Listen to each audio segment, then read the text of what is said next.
psychologique.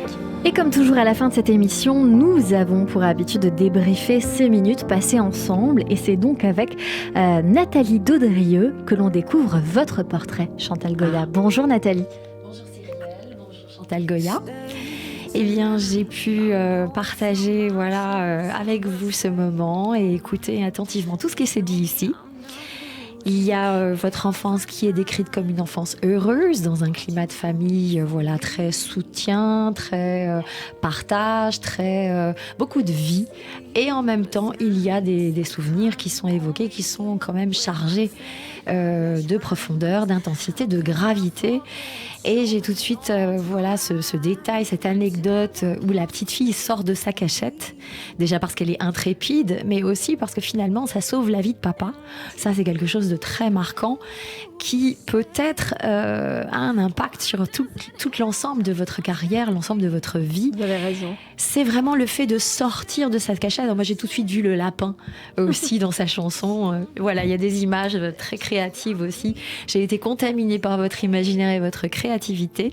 Et je pense que cette petite fille qui sort de sa cachette, ça teinte immédiatement tout l'ensemble de votre carrière et de votre vie en osant finalement être un personnage public, se montrer. Il n'y a pas d'autre endroit où on est sur scène plus visible. Au cinéma, bien sûr, mais le spectacle vivant, c'est quelque chose qui est un peu sans filet, comme la petite fille déjà à l'époque qui était sans filet. Parce que c'était carrément provocateur de la part d'une enfant de pouvoir venir contrarier l'autorité et l'autoritarisme du Viet Cong. Et ça, finalement, vous l'apportez aussi dans votre existence parce que vous savez très très bien dire non. Il y a une forme de... Vous êtes extrêmement tranché parce qu'en fait, vous savez vous choisir. Et c'est quelque chose que l'univers vous rend bien, la vie vous rend bien parce que on vous choisit. À chaque fois, vous dites que le téléphone sonne et que les rencontres arrivent.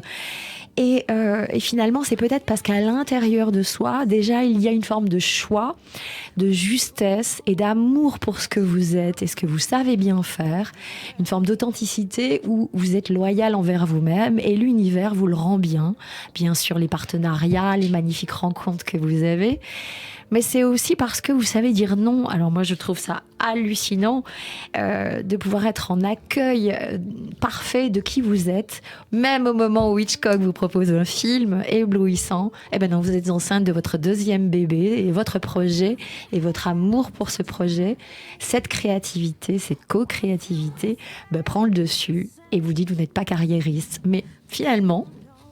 c'est comme si tout arrive et tous les événements se produisent et se présentent à vous sans que vous l'ayez vraiment choisi. Ça se déroule.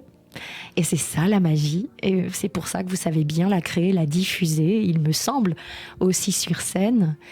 Et c'est l'anecdote de cette actrice qui avait accepté de poser nue où vous avez refusé. Vous dites, oui mais elle était actrice. Comme s'il y avait une séparation entre le personnage et la femme qu'elle était. Alors que chez vous, je sens qu'il n'y en a pas. Non, c'est vrai ce que vous dites. Il y a une forme d'absolu, de totalité, de plein de vous. Et c'est pour ça que ça marche. Parce qu'il n'y a pas de mensonge. Et en même temps, il y a beaucoup de travail. Il y a le goût des belles choses. Vous êtes minutieuse, peut-être même contrôlante, avec beaucoup de cadres, beaucoup de discipline, malgré le fait d'avoir été élevée dans un cadre où il a fallu être obéissante. Il y a aussi cette façon de pouvoir se dire, là, je contrôle et on va aussi faire à ma façon. Exactement. C'est fou ce que vous me dites parce que c'est tellement vrai, parce que je ne sais pas être commandée par quelqu'un, parce que je suis très intuitive et je ressens les choses et les belles personnes et les bonnes choses, je les ressens tout de suite. Exactement. Et des fois, je pars dans une folie de précipice rien que pour éliminer des gens qui m'ennuient. Je me dis, je vais aller jusqu'au bout dans le bas pour pouvoir les enlever. Et quand ils seront enlevés, c'est comme si je devais me purifier de quelque chose. Oui. Et puis je repars parce que là, je suis libre de beaucoup de choses qui m'ont polluée. Et ça y est, je repars. Et oui, parce que vous êtes une exploratrice. Donc vous n'avez pas peur d'explorer l'événement quel qu'il soit ou même peut-être la personne et d'approfondir ça. Il y a toujours une pépite à trouver à l'intérieur. C'est vrai. Et donc je pense que j'ai en face de moi une femme qui célèbre l'amour et la joie. Comme si pour vous, à l'image du sang qui coule dans les veines, c'était la seule façon de créer sa vie et de l'offrir en partage. Alors je vous remercie beaucoup Chantal Goya et aussi en tant que petite fille qui m'a donné aussi beaucoup envie de chanter et danser. C'est tellement gentil. Merci à vous parce que je crois que vous m'avez tellement dit de belles choses et en même temps qui sont vraies. Et je pense que le grand succès de toute cette histoire de ma vie, c'est que j'ai toujours été en osmose avec moi-même. Et ça c'est ce que m'avait dit Jean-Paul Goude, vous voyez, qui est un grand publiciste qui m'a vu au théâtre, au Palais des Congrès. Il a dit à Jean-Jacques, Chantal, c'est invraisemblable, elle est en osmose avec elle-même. C'est-à-dire que je ferai toujours le mieux pour être bien et donner le meilleur de moi-même parce que je suis bien avec moi-même. Et je ne sais pas tricher.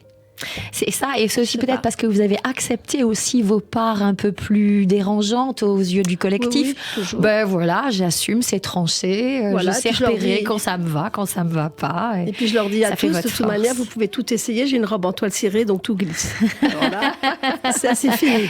Exactement. Merci beaucoup, merci. Goya. Merci beaucoup. Merci mille fois Nathalie Daudrieux pour ce très beau portrait de Chantal Goya sur l'antenne de Radio J.